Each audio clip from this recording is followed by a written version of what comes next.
Okay, so that's good to go. All right, guys. Well, welcome. So what I want to share with you is, I want to ask you is your inbox stressing you out? So before we get into that, let me know where you are joining me from on this beautiful late evening on a Tuesday. It was raining all day here in Toronto, so pretty kind of somber compared to some of the nice sunny weather we've had. But let me know where you are joining me at. Yeah, I'd love to know. So I want to share a concept with you as you guys are typing in. We got Midland, Texas. Welcome, welcome.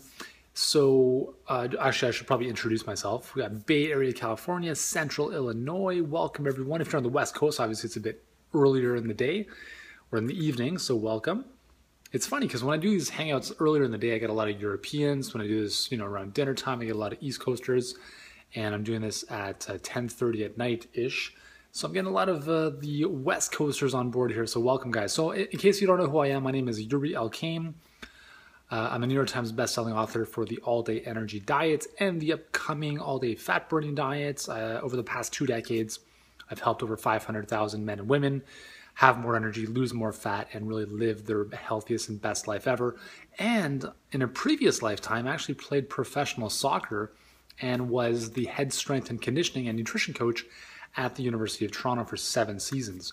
So I've kind of amassed all of my knowledge and experience and distilled it into usable information that you, the everyday person, can put into practice.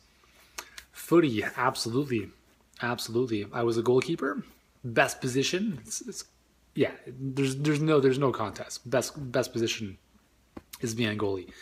So I want to talk to you guys about stress for a second, because there's a lot of different forms of stress. We talk about stress in the sense of worry, anxiety. There can be the physical nature of stress from too much exercise, the stress of, for instance, having up and down blood sugar issues. Anything that's going to take your body out of balance is going to be a form of stress. But we tend to think of it, a lot of stress, or we tend to think of stress more on the side of what it's doing emotionally for us, right, in our heads. So let me ask you guys, have you guys heard of a concept called inbox zero? And let me know in the comments if you have, just, yes or no really quickly.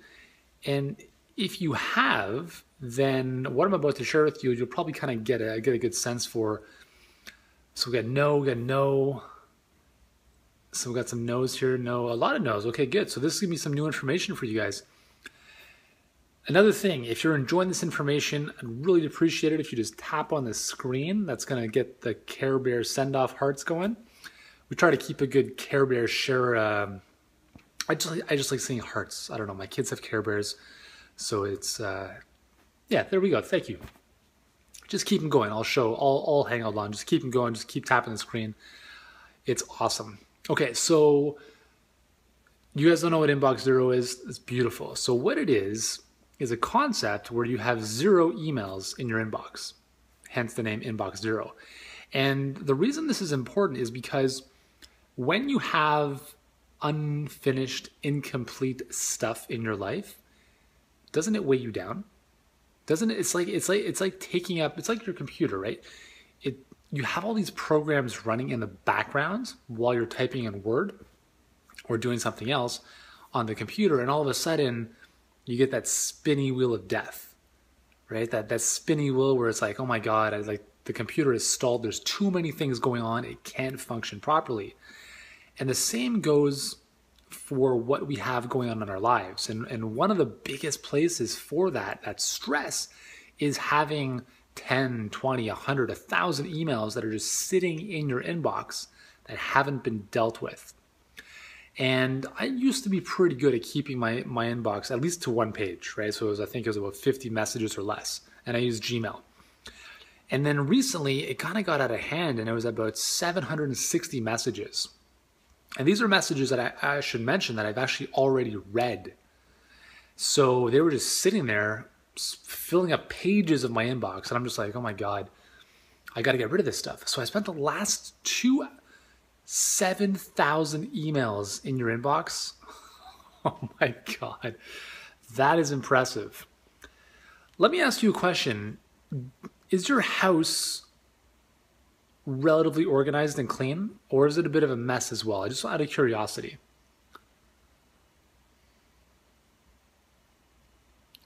So to sixth flicks. So your house is not a mess or it's organized?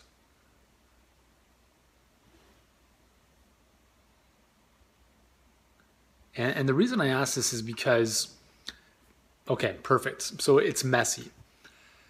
This, if you get this, everything in your life will change, from finances to health to stress management. Everything improves. How you do anything is how you do everything. So I'm a big stickler on systems, although sometimes I also fight that need for systems. It's kind of the makeup that I have within my DNA. If you've ever done your Kolbe score, Kolbe, it will give you a really good indication of how you tend to operate in the world. Some people are very high systems, so they like follow through and they like to follow systems and protocols and checklists. I'm halfway on that list. And if you're probably someone who's a little bit messy and disorganized, I would assume that your score for what's called follow through on that Kolbe score is probably on the low side. So the reason I asked if your house was a bit of a mess was because if your inbox is a mess, then most likely your house is a mess. And it's not about you as a person. What's happening is that there's a breakdown in systems. So for instance, with your email inbox, what happens when somebody sends you an email? What do you do with that email? Do you read it? Do you respond to it right away? Do you throw it in the garbage? Do you put it into a folder? That's the system. So anyways, what I did over the last 2 hours is I spent that time to go through my whole inbox, delete emails that I no longer needed to have in my inbox, and then I sorted everything else into their appropriate folders. So here's what I would recommend you do. A great book called The Magical Art of Tidying Up by Marie Kondo talks about this more extensively, whereby cleaning up is a one-time act. And this is something you do, for me, I just did 2 hours of it. It's a full-fledged, focused effort. And you go in there like a laser-guided missile and you just eradicate stuff. You get rid of stuff that you don't need. That's step one, is to get rid of the stuff you don't need. The second step is to develop some type of organizational system. So I went into my inbox, cleared out all the emails I don't need.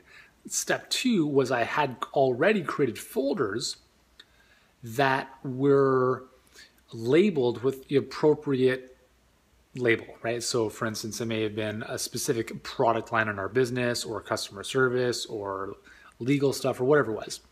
So then I went through all those emails. I got rid of the ones I didn't need anymore. And then the other ones I simply moved to the respective folders. So I have those archived, but they're now organized based on topic. Now my inbox has 12 emails, and these are just the 12 emails that are recent that I have to deal with. And I'm telling you, it takes a load off.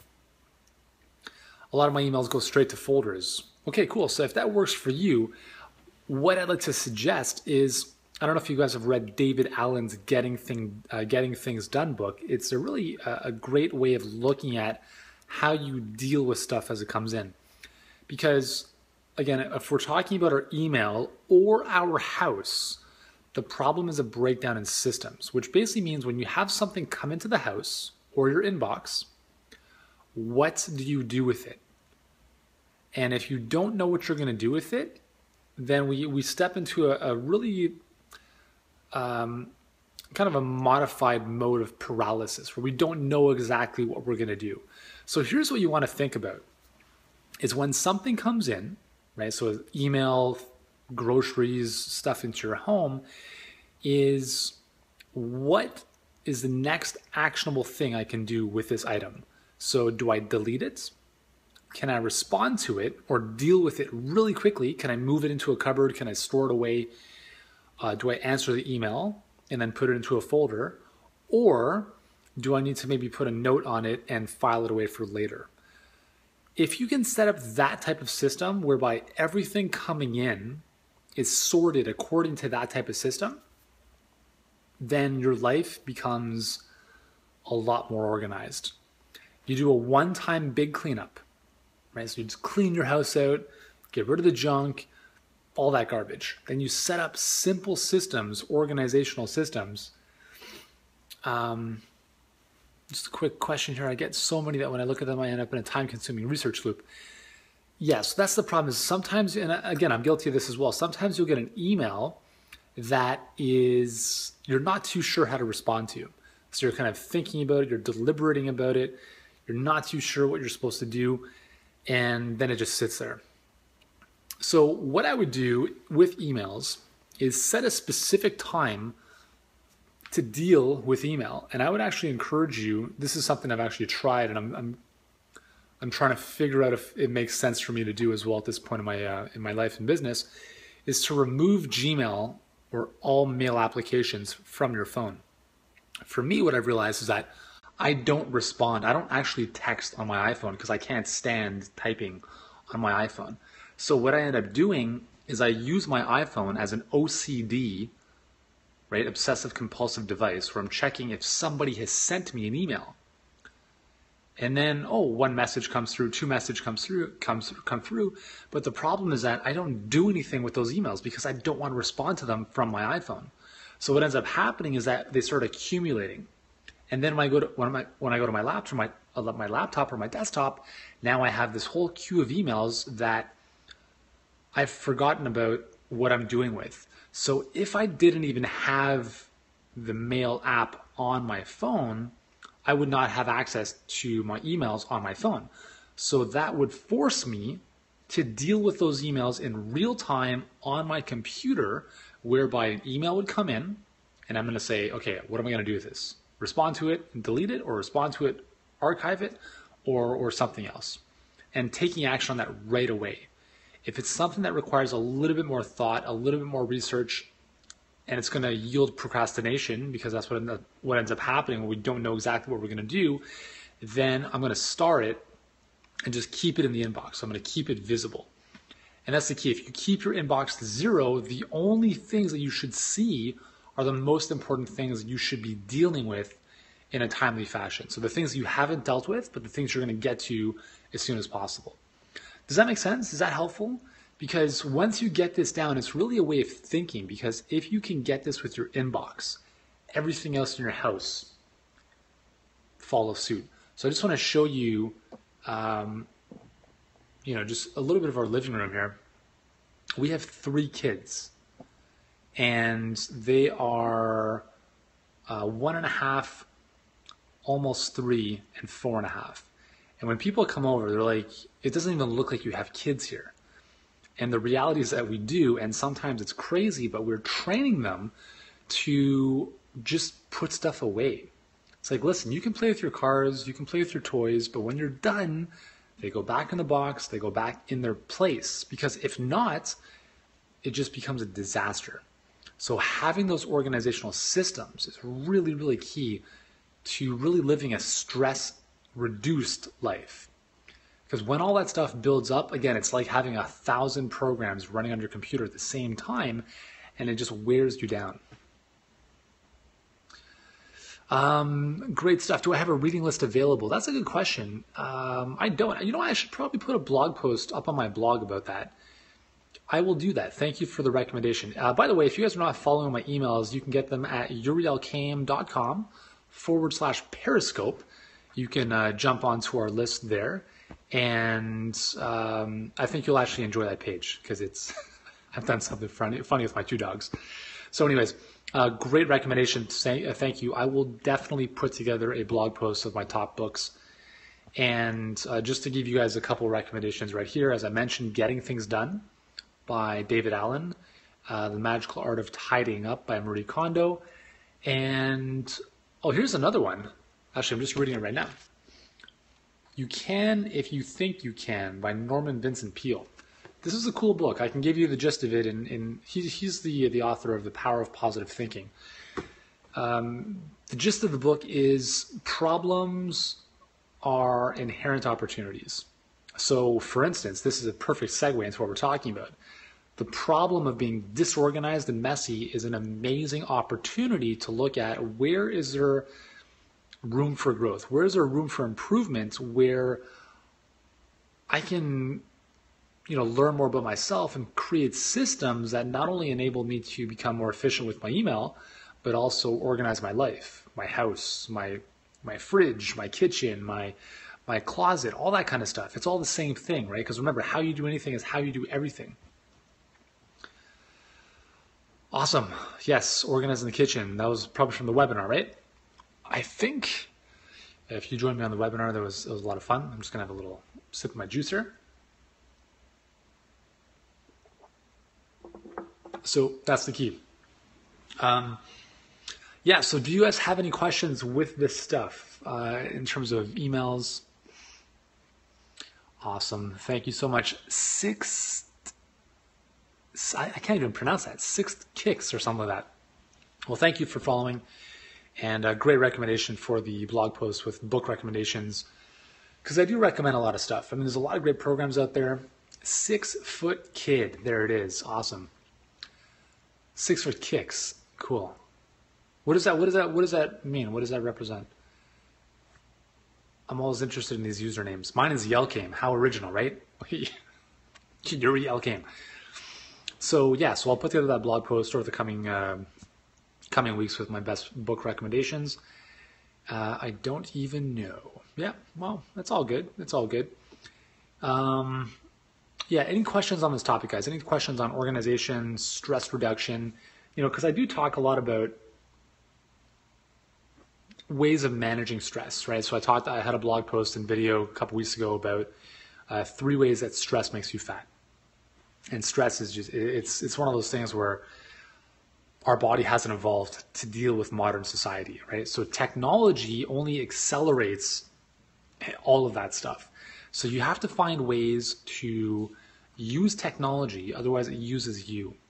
And when it uses you, you feel abused, literally, and it just stresses us out. It puts us into these really compulsive type of behaviors that we completely lose touch with, what we're trying to do. We lose touch with real connection. We think we're connecting with people on Facebook. In some cases we can be, but the real connection is Periscope, right? This is the real connection. Not really. I mean, I think for me, it's the most exciting platform because it's the closest I can get to really connecting with you. 6'6" and I love shoes. Cool. Okay, that makes sense. Awesome.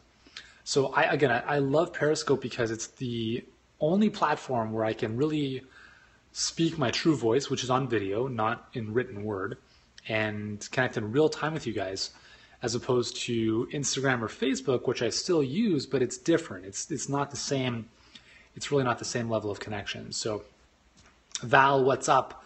Welcome. I hope you're not just waking up or something from bed. I hope you didn't get a notification saying, "Hey, Yuri's doing this like late night TV thing." So Val, we were just talking about Inbox Zero. I don't know if you know what that is, but anyways, if you've missed this whole thing, you can grab the replay on YouTube by tomorrow. So really good stuff. We've covered a lot of good stuff here in terms of organization, decluttering, kind of just reducing the stuff that's going on in your brain to kind of just relax and have a bit more clarity. So that's it. Any questions before we finish off? I want to make sure that I can go to bed knowing that I've answered your questions this evening. And I want to thank you guys for taking the time for joining me. If you want to follow my stuff, you can join me at the blog over at yurielkaim.com/Periscope. I've got a special page there for you, and it's a lot of fun. Just check it out. And okay, so question from Creating Athena. What about getting wrapped up in others' agendas, marketing emails, and not doing your own stuff? Awesome question. This is huge. This is something I tell my customer service team. I'm going to devote an entire different Periscope to this as well, because this is huge. You have to, first and foremost, you have to put yourself first. So first thing in the day, whatever time you get up in the morning, whatever the first thing you do, that has to be you. That has to be your proactive time. For me, that means writing. It means shooting videos. It means creating content. It means strategizing ideas. I need to do that first and foremost before I start even looking at my emails. And I'm guilty of looking at my phone. I don't even open my computer. I'm guilty of looking at my phone and just be like, oh, okay, did I get any emails? Yep. And again, as I mentioned before, I don't respond to them. I just look and see if I got emails, which is a terrible way to do it. So you have to really kind of step into this moment and be conscious and aware of what you're doing, and remind yourself that, and I'm putting a lot of productivity tools together for my team, as well as a lot of the business and marketing side of the stuff that I teach as well for our audience over there. And a lot of it comes down to how you manage yourself and how you manage your time. So I almost think sometimes that it's better to unsubscribe from every email that you get, other than maybe one or two, maybe three that really resonate with you. Because if you start receiving 10, 12 different emails from different people, now you have to read all those emails. They're going to be conflicting advice sometimes. It's going to be, hey, check this thing out. And then it's just you're on this rabbit hole. And, there you go. So if you want to do that, there's a good software called, what's it called? Unfollow.me, I think. I think that's what it's called. Unfollow.me. Don't quote me on that. I can't remember right now. But it allows you in one page to it'll automatically sync with your email, and you can unsubscribe from everything just like at a touch of a button. It's pretty awesome. But it really does come down to being aware and diligent with you first. Another cool option is, if you don't have to be, so this is what I tell my customer service team. You guys are reactive, right? So customer service, you're reactive to people's emails. However, what you need to understand is that there is stuff you can do, even in a reactive position, where you can be proactive. Maybe that's setting up systemized answers, or plug and play answers, where you have a list of questions that people have sent you. You have them kind of the answers already formulated. And then when you go into your inbox and you get swarmed with emails, now you have a quick reference or a quick go-to guide for how to respond to stuff. So you always want to be taking time for the creative process. We're all creators. Creative process, the proactive process, instead of being in reactive mode. Because if you start your day in reaction, you're always going to be at somebody else's, you're always going to be building out somebody else's agenda, right? If you're not following your own vision, you're going to be building out somebody else's. And that's why I love being an entrepreneur, right? Because it's a double-edged sword. You can be very, very distracted because of a lot of other stuff going on. But I think it's a very good practice in really mastering you as an individual and doing really what matters. So one of my morning routines, and I'll be very honest with you, I've kind of fallen off the path the last month or so. Normally I'd be in bed by this time, and usually I'm up at 5 in the morning, and I spend about 45 minutes going through meditation, gratitude journaling, or reading some inspirational stuff, and I kind of lay the foundation. Then I do my most important work for an hour, and then the kids are up, so then I've got about 2 hours with them before school. Lately, I've kind of just, I don't know why, it tends to be when I travel. When I travel, I kind of fall out of my groove, and then I never really get back on for a while, so I don't know why. But anyways, I think the other reason too is that my kids come to bed with us in the morning, and I really enjoy that.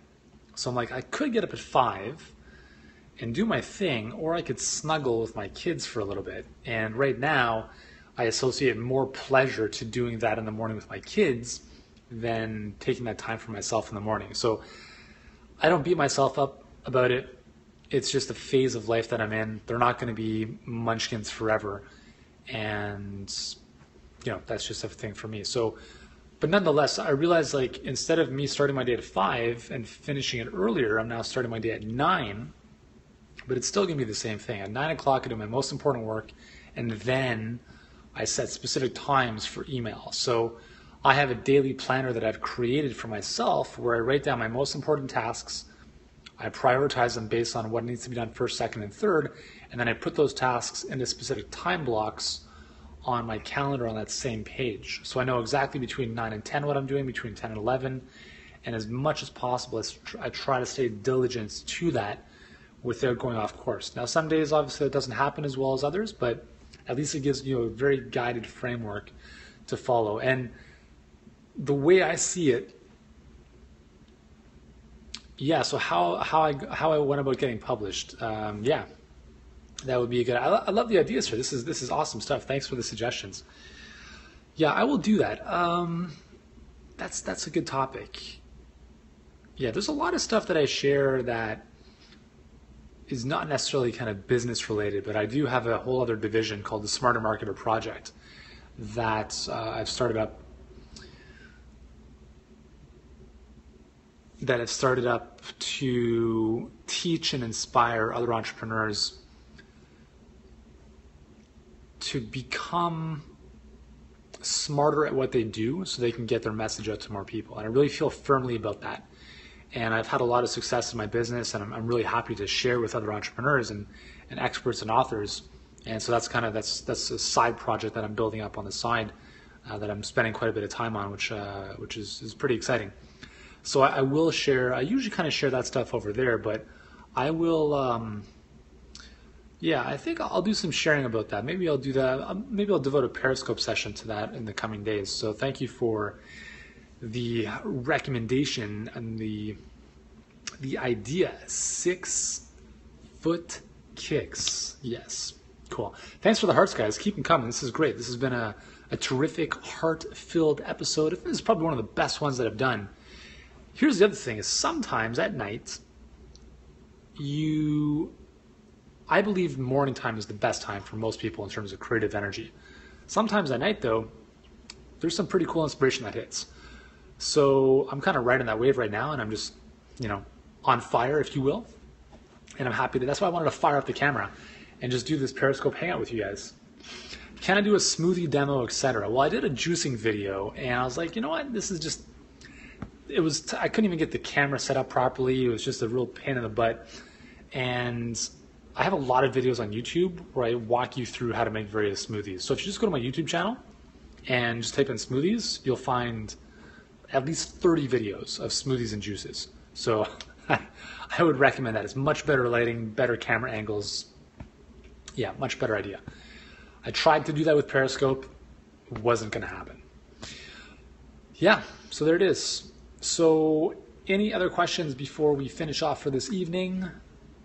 I should probably go to bed soon.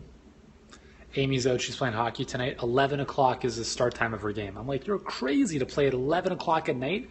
You're not going to fall asleep until, 3 in the morning. But she loves hockey, and there she is. So I'm here all alone with the kids in bed. And I think I'll shut her down now. So you probably have to get to bed as well. If you're on East Coast time, if you're on West Coast time, you're just probably finishing dinner. Either way, I want to thank you for joining me. Thank you very much, Val. It's always great to see you on these hangouts. And it's nice. It's like a hangout. So we're just kind of like chilling out and see all the familiar faces. And I appreciate you guys taking the time out of your days to join me. All right. So with that said, I will bid you guys farewell. Have a good evening. Sleep tight. I will be back with you tomorrow. In the meantime, you can get the replay of this episode on YouTube by tomorrow. Just go to my channel. It's Elkaim1 on YouTube, and you can enjoy over 900 other health, fitness, and nutrition videos. And be sure to subscribe so you don't miss any of these updates on YouTube or any of my other awesome videos. So thanks again, guys. Have a great evening. My phone is about to die. And let's finish off with a lot of hearts. Finish strong. Thanks for the love. Let's see if I can